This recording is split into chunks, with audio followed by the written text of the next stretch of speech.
ஆமா, ஏன் டாக்டர் இவ்ளோ சந்தோஷமான விஷயத்த இப்படி நீட்டி முழக்கி சொல்றீங்க? நான் உங்களை ஒண்ணும் பண்ண மாட்டேன், நீங்க கவலைப்படாம இருங்க. இல்லம்மா, இது தெரியாம நடந்த தப்புமா. அதை எப்படி உங்ககிட்ட சொல்லணும்னு நாங்க குழம்பிக்கிட்டு இருந்தோம். சரி, உங்களை அழைச்சிக்கிட்டு வந்தாரு மிஸ்டர் அர்ஜுன், அவர் வரலையாமா? அவர் இன்னைக்கு வரல. நான் அவர்கிட்ட இத சொல்லணுமா? அன்னைக்கு அவர்கிட்ட இத சொன்னதும் மனுஷன் அப்படியே துடிச்சு போயிட்டாருமா. ரொம்ப எமோஷனல் ஆகி அப்படியே கண் கலங்கிட்டாருமா. ஓஹோ, எனக்காக கண் கலங்கினாரா? அதான் அவ்ளோ பம்மனாரா? கொஞ்சம் போன் பண்ணுங்கம்மா, நானே பேசுறேன் அவர்கிட்ட. ஐயோ, அதெல்லாம் ஒண்ணும் பிரச்சனை இல்ல டாக்டர், நானே அவர்கிட்ட சொல்லிக்கிறேன். இல்லம்மா, நம்பர் கொடுங்களேன், அவர்கிட்ட நான் பேசியே தீரணுமா. அர்ஜுன் சார் நம்பர் உங்களுக்கு வேணும்? அதுக்கு பதிலா என்னோட நம்பரையே தரேன். ஏன்னா நான் தானே அவரோட பிஏ, நீங்க என்கிட்டயே பேசுங்க. எடுத்துக்கோங்க. உன் போனை கொடுமா. 9884276124. இத வச்சுக்கோமா, பத்திரமா வச்சுக்கோமா. சரி டாக்டர், அப்ப நான் கிளம்புறேன். மேடம் ஒரு நிமிஷம். ரொம்ப தேங்க்ஸ் மேடம். நடந்த தப்புக்கு எல்லாருமே தான் காரணம். பெரிய மனசு பண்ணி நீங்க மன்னிச்சிட்டீங்க. உங்களுக்கு ரொம்ப பெருந்தன்மை மேடம். இதே வேற யாரா இருந்தா இந்நேரம் எங்களை ஒரு வழி பண்ணிருப்பாங்க மேடம். நீங்க நல்லா இருப்பீங்க மேடம். நான் நல்லா இருப்பேனா? கண்டிப்பா மேடம். இனிமேதான் எனக்கு முக்கியமான வேலை இருக்கு, நான் போயிட்டு வரேன். போயிட்டு வாமா, போயிட்டு வா. அப்பாடா. அர்ஜுன் சார், எனக்கு பிரெயின் டியூமர்னு நினைச்சிட்டு என் மேல கரிசனத்தை அள்ளி கொட்டுறீங்க. எனக்கு இப்பதான் எல்லாமே புரியுது. என் மேல எவ்வளவு பாசம் உங்களுக்கு.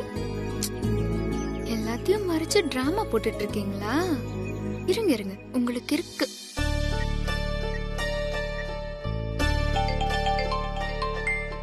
அம்மா. அம்மா சொல்லுமா. ஏண்டி வசுந்தரா, நீ பாட்டுக்கு எங்கடி போயிட்ட? நாங்க எங்க கலங்கி போயிருக்கோண்டி. அம்மா சொன்னது நிஜமாடி?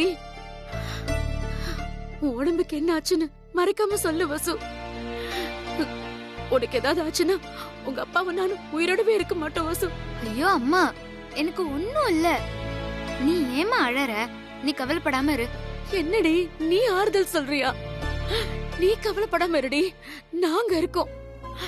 எதுவானாலும் பாத்துக்கலான்னு இத நினைச்சு பயப்படாம இரு வசு. நீ தைரியமா இருக்கணும். அம்மா, நீ கவலைப்படுற மாதிரி எதுவுமே இல்லம்மா. நான் இப்போ வீட்டுக்கு தான் வந்துட்டு இருக்கேன். நேர்ல வந்து எல்லாத்தையுமே சொல்றேன். சரிடி, சீக்கிரமா வந்துரு.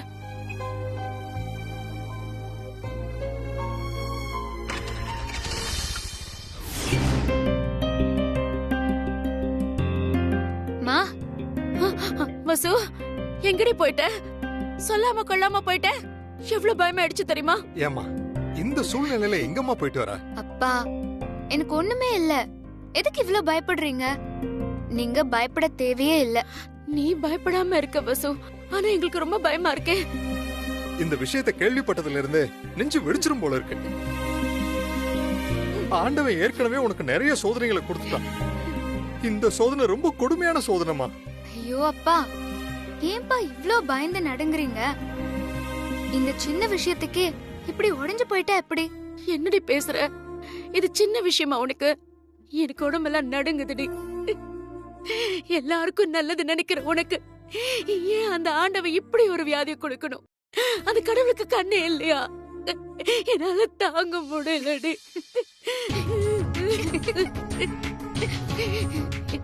என்னடி நீ சிரிக்கிற? நாங்க ரெண்டு பேரும் எவ்வளவு பதறி போயிருக்கோம். நீ இவ்வளவு தைரியமா இருக்க? நீ தைரியமா இருக்கிறது சந்தோஷம் தாமா. ஆனா அதுக்குன்னு எதுவுமே நடக்காத மாதிரி இருக்கேம்மா. ஐயோ அப்பா, நீங்க எதுக்கு இவ்ளோ வருத்தப்படுறீங்க? எனக்கு எதுவுமே இல்லதான்ப்பா. நீங்க பயப்படாதீங்க, என் உடம்பெல்லாம் நல்லா தான் இருக்கு. வசு, உன் விளையாட்டுக்கு ஒரு எல்லாம் வேண்டாம். ஏன் இப்படி எல்லாம் பேசுற நீ? ஷபா, இனிமேயும் உண்மையை சொல்லாம இருந்தா உங்க ரெண்டு பேர் மனசும் தாங்காது. அதனால எல்லா உண்மையும் சொல்லிடுறேன்.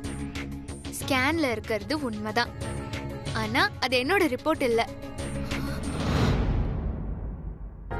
வசுந்தராங்கிற இன்னொரு பொண்ணோட ஸ்கேன் ரிப்போர்ட் அது. இப்போ ரிப்போர்ட்டை மாத்தி வச்ச நர்ஸ் தான் ஃபோன் பண்ணி என்ன ஹாஸ்பிடலுக்கு வர சொன்னாங்க. நான் இப்போ அங்கதான் போயிட்டு வரேன். டாக்டர் ரிப்போர்ட் மாறி போனதை சொல்லிட்டு என்கிட்ட மன்னிப்பு கேட்டாரு.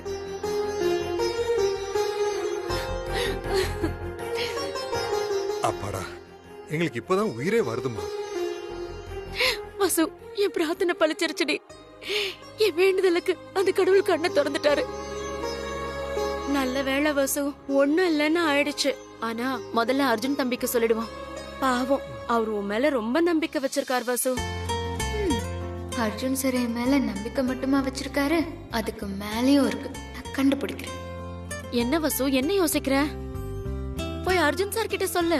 சரிம்மா, நான் போய் அவரை பார்த்துட்டு வரேன். சரி வசு. துளசி, இப்பதான் என் மனசுக்கு ரொம்ப நிம்மதியா இருக்கு துளசி. வசுக்கு ஒண்ணுன்னு எனக்கு என்ன பண்றது ஏது பண்றதுனே புரியல. வசுக்கு ஒண்ணு ஆகாதுங்க. அவ நல்ல மனசுக்கு அவ நல்லாதான் இருப்பா. எதை நினைச்சு நீங்க கவலைப்படாதீங்க. ஆண்டவருக்கு நன்றி சொல்வோம். வாரந்தோறும் ஒரு நல்ல நாள் இங்க கூடி ஒரு பொதுவான பிரார்த்தனை செய்வோம். அந்த நேரத்துல உடல் நலம் குன்றியவர்களுக்காக கூட்டு பிரார்த்தனையில் ஈடுபடுவது வழக்கம். இன்னைக்கு அப்படி பிரார்த்தனை வேண்டி யாராவது இருந்தீங்கன்னா இங்க வந்து உங்க விவரம் சொல்லலாம். சொல்லுங்க. என் பேர் அர்ஜுன். என்னுடைய கம்பெனியில் வேலை பார்க்குற வசுந்தரான்ற பொண்ணுக்கு பிரெயின் டியூமர் நோய் முத்தி போயிட்டதாகவும் அவள் வாழ்க்கையில் அவள் கடைசி ஸ்டேஜில் இருக்கிறதாகவும் டாக்டர் சொன்னார். மருத்துவத்தால் முடியாத நிறைய விஷயங்கள் கூட்டு பிரார்த்தனையால் நிறைவேறி இருக்கு. அதனால வசுந்தராக்காக நீங்கள் எல்லாரும் கொஞ்சம் வேண்டிக்கணும். நிச்சயமா பிரார்த்தனை செய்யலாம். அந்த பொண்ணு உங்களுக்கு என்ன உறவு வேணும்? அவங்க எனக்கு ஒரு நல்ல ஃப்ரெண்டு சார். எங்கள் வீட்டில் எல்லாருக்குமே அவங்கள ரொம்ப பிடிக்கும் சார். எல்லாருக்குமே நல்லது நடக்கணும்னு நினைக்கிற பொண்ணு சார். அப்படி ஒரு மனசு. என்னை ஒரு மனுஷனா மாத்தினதே அவதான் சார். இப்படி சொல்லணும்னா நிறைய சொல்லலாம் சார். சரி, நல்லது. இப்ப வசுந்தரா நலம் பெற்று வர வேண்டி நாம் அனைவரும் பிரார்த்திக்கலாம். பிதா சுதன் பரிசுத்த ஆவின் பெயராலே ஆமீன். ஆமீன். தேவனே, தேவனே, உனது கருணையினால் உனது கருணையினால் வசுந்தரா தனக்கு ஏற்பட்ட நோயிலிருந்து வசுந்தராவுக்கு ஏற்பட்ட நோயிலிருந்து பூரண குணமடைய வேண்டும். பூரண குணமடைய வேண்டும். ஒரு நல்ல ஆத்மாவுக்கு ஒரு நல்ல ஆத்மாவுக்கு நல்ல உடல் நலம் தர வேண்டும். நல்ல உடல் நலம் தர வேண்டும். அவரை சார்ந்தவர்களுக்கும் நிம்மதி தர வேண்டும். அவரை சார்ந்தவர்களுக்கும் நிம்மதி தர வேண்டும். தீராத நோயிலிருந்து தீராத நோயிலிருந்து அவரை மீட்டெடுக்க வேண்டும். அவரை மீட்டெடுக்க வேண்டும். எல்லாருக்கும் நல்லது நினைக்கிற அந்த ஆத்மா இந்த பூமியில் நிம்மதியாகவும் நிம்மதியாகவும் சந்தோஷமாகவும் இருக்க வேண்டும். சந்தோஷமாகவும் இருக்க வேண்டும். அவருக்கு நீடித்த ஆயுளையும் அவருக்கு நீடித்த ஆயுளையும் அவர் குடும்பத்திற்கு நிம்மதியையும் அவர் குடும்பத்திற்கு நிம்மதியையும் இறைவன் வழங்க வேண்டும். இறைவன் வழங்க வேண்டும். இயேசு கிறிஸ்து நாமத்தினால் ஜெபம் செய்கிறோம் பிதாவே, ஆமென்.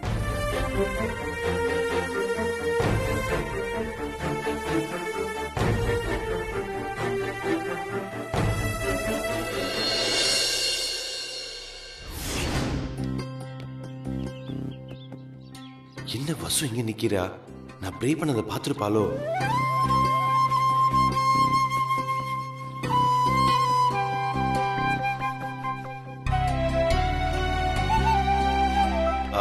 எப்போ வசு வந்த? ப்ரேயர் ஹால்ல ப்ரேயர் பண்ணதை கேட்டியா? நீ எதுவும் வருத்தப்படாத. பொதுவாக எல்லாரும் அவங்க நல்லா இருக்கணும்னு சொல்லிட்டு அவங்க பேரை சொல்லி ப்ரே பண்ணுவாங்க. உனக்கு வேற கொஞ்சம் டைம் சரியில்லையா, அதான் உன் பேரை சொல்லி ப்ரே பண்ண. ஹாஸ்பிட்டல்ல இருந்து கூப்பிட்டாங்க அர்ஜுன் சார். இப்போ அங்கதான் போயிட்டு வரேன். என்கிட்ட எல்லா உண்மையும் சொல்லிட்டாங்க. அது ஒன்றும் இல்லை வசு, நீ அதை பற்றிலாம் கவலைப்படாத. எதுவா இருந்தாலும் நான் பார்த்துக்கிறேன் வசு. இப்பெல்லாம் மெடிக்கல் சயின்ஸ் ரொம்ப முன்னேறிடுச்சு. எல்லாத்துக்குமே ரொம்ப ரொம்ப நல்ல ட்ரீட்மெண்ட்லாம் வந்திருக்கு. இந்த உலகத்துல எந்த மூளைக்கு வேணாலும் உன்னை கூட்டு போய் நான் ட்ரீட்மெண்ட் பார்ப்பேன். அதை பத்தி கவலைப்படாத வசு, நான் பார்த்துக்கிறேன் வசு. ஏன் அர்ஜுன் சார் எனக்காக இவ்ளோ மெனக்கிடுறீங்க? நான் உங்களுக்கு அவ்வளோ முக்கியமா? இல்லையா பின்ன, நீ எனக்காக எவ்வளோ பண்ணியிருக்க.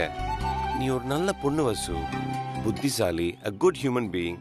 என் ஃபேமிலிக்கு நிறைய நல்லது பண்ணியிருக்க. அதனால எனக்கு நீ எப்பவுமே முக்கியம்தான் வசு. பரவாயில்ல அர்ஜுன் சார், நீங்க உங்க ஹார்ட் ஃப்ரெண்ட் மேல உயிரா இருந்தும் எனக்கு இவ்ளோ முக்கியத்துவம் கொடுக்கறது ரொம்ப சந்தோஷமா இருக்கு. அப்படி இல்லை வசு, என்னுடைய ஹார்ட் ஃப்ரெண்டு சின்ன வயசுல இருந்தே என் மனசுக்குள்ள இருந்த ஒரு விஷயம். அதுக்காக நீ எனக்கு முக்கியம் இல்லாம போயிட மாட்ட. நீ எனக்கு எப்பவுமே முக்கியம்தான் வசு. உனக்காக எது வேணாலும் செய்வேன் வசு. இது மாதிரி ஒரு பாஸ் கிடைக்கிறதுக்கு நான் கொடுத்து வச்சிருக்கணும் அர்ஜுன் சார். தனக்காக ஒருத்தர் உருகுறாருன்னா ஒரு பொண்ணுக்கு அது ரொம்ப பெருமை சார். அப்படி பெருமைப்படுற பொண்ணு அவர் மடியில சாகிறத கூட பெருமையா தான் நினைப்பா. ஏய் வசு, ஏன் சாகிறத அது நெகட்டிவா பேசிட்டு இருக்க? எனக்கு இந்த மாதிரி பேசினா பிடிக்காது வசு. எனக்கு நீ முக்கியம்னா முக்கியம்தான், அதுல எந்த மாற்றமும் இல்லை. உன்னை யாராவது அலட்சியப்படுத்தினா எனக்கு பயங்கரமா கோபம் வரும். இனியா அப்படி உன்னை அலட்சியப்படுத்தின போது நேத்து பயங்கர கோபம் வந்து கை நீட்டுற அளவுக்கு போயிடுச்சு. அவ கோச்சிக்கிட்டு பாண்டிச்சேரிக்கே போயிட்டா தெரியுமா? ஐயோ, அப்புறம் எப்படி சார் கூட்டிட்டு வந்தீங்க? பார்க்கவே எனக்கு ரொம்ப பாவமா போயிடுச்சு. ஏன்டா அவளை அடிச்சோன்னு. அவளுக்கு இந்த கல்யாணம் தட்டி போனதுல ரொம்ப வருத்தம் வசு. அம்மா சொன்ன கெடுவுக்கு இன்னும் 3 மாசம் இருக்கு அது இதுங்கிறா. இன்னும் 2 வாரத்துல ரெஜிஸ்டர் மேரேஜ் பண்ணிக்கிறேன்னு சொல்லி ப்ராமிஸ் பண்ணி தான் கூட்டு வந்தேன்.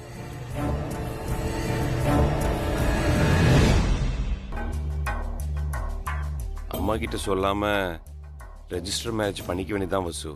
வேற வழியே இல்லை. எப்படி இருந்தாலும் எங்க 2 பேருக்கு மேரேஜ் நடக்க தானே போகுது.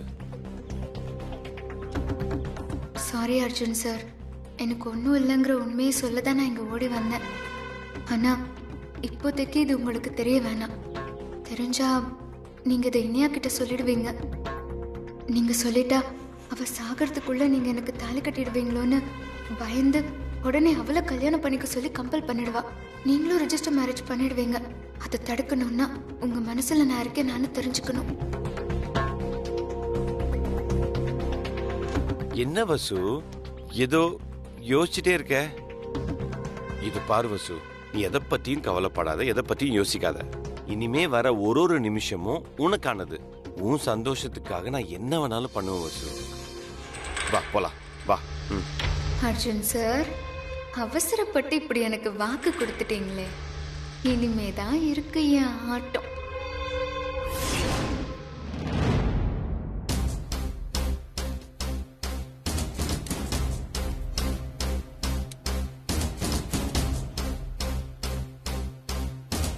உனக்கு பாட்டு வேற கேக்குதா? இதோ வரேன். இனி அக்கா, வா மீனாட்சி. என்ன இனி அக்கா பாட்டு கேட்டுட்டு இருக்கீங்களா? காத்தோடு காத்தானு கண்ணே ஓ மூச்சானு கபிலன் சாரு கொண்டு இருக்காரு. ஒவ்வொரு வரியும் அப்படி எழுதியிருக்காரு. நீ வேணா பாட்டு கேக்குறியா? இல்லக்கா, எனக்கு இதெல்லாம் வேண்டாம். பாட்டு கேக்குறதுக்கு பதிலா ரொம்ப நாளைக்கு பிறகு ஏகப்பட்ட புது படங்கள் ரிலீஸ் ஆயிருக்கு. தினமும் வேணும்னா ஒரு படம் பார்க்கலாமா? என்ன மீனாட்சி, கிண்டல் பண்றியா? என்னக்கா நீங்க? அர்ஜுன் மாமாவை எப்படியாவது கட்டிக்கணும்னு அந்த வசு அங்க துடிச்சுக்கிட்டு இருக்கா. ஏதோ ஒண்ணு பண்ணிக்கிட்டே இருக்கா.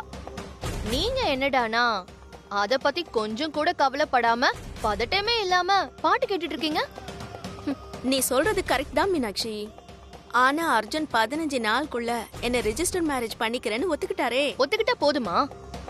அதுக்கான ஃபார்மாலிட்டிஸ் என்ன? எத்தனை நாளைக்கு முன்னாடி இது விசாரிக்க ரெஜிஸ்டர் ஆபீஸ் போகணும், எப்படி அப்ளை பண்ணணும், இந்த மாதிரி ஏகப்பட்ட விஷயம் இருக்கு. இதெல்லாம் யார் பாப்பா? இந்த ஃபைல்ல எல்லா டீடைல்ஸும் இருக்கு, நீங்களே பாருங்க.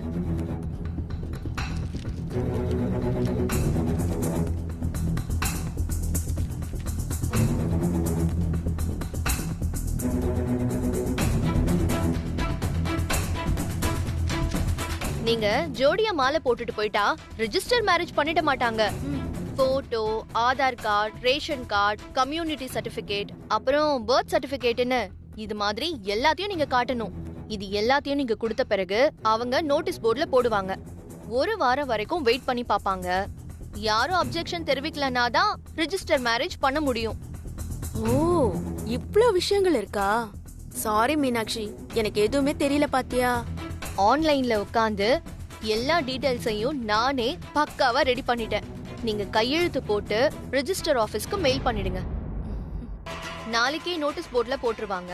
அடுத்த வாரம் போனா ரிஜிஸ்டர் மேரேஜ் நீங்க பண்ணிக்கலாம். மீனாட்சி, நீ இவ்ளோ தூரம் எனக்கு ஹெல்ப் பண்ணுவேன்னு நான் எதிர்பார்க்கவே இல்ல. ரொம்ப ரொம்ப தேங்க்ஸ் மீனாட்சி. இந்தா. பரவாயில்லக்கா, ஏதோ உங்களுக்கு ஹெல்ப் பண்ணணும்னு தோணுச்சு, அதான். உங்களுக்கு ஒரு நல்லது நடந்தா நான் ரொம்ப சந்தோஷப்படுவேன். இதுல இன்னொரு விஷயமும் இருக்கு. வசு சாக போறாளேன்னு பரிதாபப்பட்டு அவ கழுத்துல தாலி கட்டிட போறாரு அர்ஜுன் மாமா. அதனால நீங்க எதுக்கும் கொஞ்சம் ஜாக்கிரதையா இருங்க. இதுக்கப்புறம் அர்ஜுன் மாமாவை ரெடி பண்ணி அவரு கையால தாலி கட்டிக்கிறது உங்களோட பொறுப்பு. மீனாட்சி, நான் எதிர்பார்க்கறதெல்லாம் நடக்கதான் போகுது. நீ வேணா பாத்துட்டே இரு. ஒரு 15 நாள்ல இல்ல அதுக்கு முன்னாடியே கூட அர்ஜுனை கழுத்துல தாலி கட்டிடுவாரு. இந்த வீட்டுக்கு மூத்த மருமகளா, உனக்கு அக்காவா, நான் இந்த வீட்ல கம்பீரமா கால் எடுத்து வைக்க போறேன். சரிக்கா, உங்களுக்கு நல்லது நடந்தா ரொம்ப சந்தோஷம். ரொம்ப தேங்க்ஸ் மீனாட்சி. நான் வரேன்.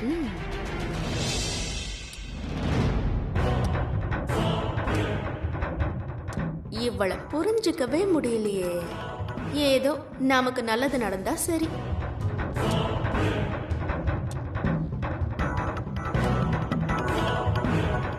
ஒவ்வொரு பாதையா அடைச்சிட்டு வரேன். கூடிய சீக்கிரமே வசுவோட மொத்த பாதையும் அடைச்சிருவேன். ஹங்கேரியில இருந்து டெலிகேட்ஸ் எல்லாம் நம்மளோட ஃபுட் ப்ராடக்ட் சம்பந்தமா அக்ரிமெண்ட் போட வராங்க. அநேகமா 2 or 3 டேஸ் தங்குவாங்க. அவங்களுக்கு 5 ஸ்டார் இல்லனா 7 ஸ்டார் ஹோட்டல்ல அகாமடேஷன்ஸ் எல்லாம் பக்காவா ரெடி பண்ணுங்க. அவங்க நம்மளோட ஃபர்ஸ்ட் மீட்டிங் வந்தப்பவே அவங்க நம்ம ஆம்பியன்ஸ் நல்லா இல்லைன்னு சொல்லிட்டாங்க. இந்த தடவை அந்த மாதிரி நடந்துடவே கூடாது. அதே மாதிரி அவங்க நம்மளோட கல்ச்சர் அண்ட் ஆர்கிடெக்சர் எல்லாம் ரொம்பவே லைக் பண்றாங்க.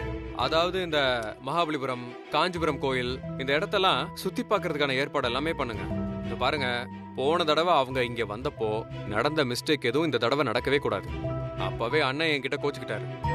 அதனால இந்த தடவை நானே ஸ்கோர் பண்ண விரும்புறேன். ஸோ இந்த கான்ட்ராக்டை நம்ம வெற்றிகரமா முடிக்கணும்.